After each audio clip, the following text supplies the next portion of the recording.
2023 is the year to start looking at your wardrobe from a bird's eye view, and I'm going to tell you how to do it. I created this strategy to help my clients improve their shopping habits and their overall style, and I'm telling you, it works. So your first step is to start zooming out, hence bird's eye view.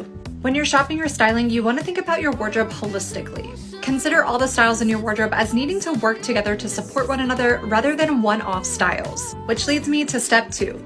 Stop shopping only for occasions. With Easter coming up, you might think, oh, I need a new dress. 4th of July, need a new outfit for that too. That method of shopping is not sustainable, nor does it help you think of your wardrobe cohesively. In fact, it's probably making you feel like you have a closet full of clothes but nothing to wear. And this doesn't mean that you can't indulge in a style that you really love every once in a while, but you want to make sure that it's a style that you'll actually wear again. Step 3, apply the 3-question rule to every single item that you buy. Before you make any purchases, you want to ask yourself these 3 questions. Is this style going to support my current wardrobe?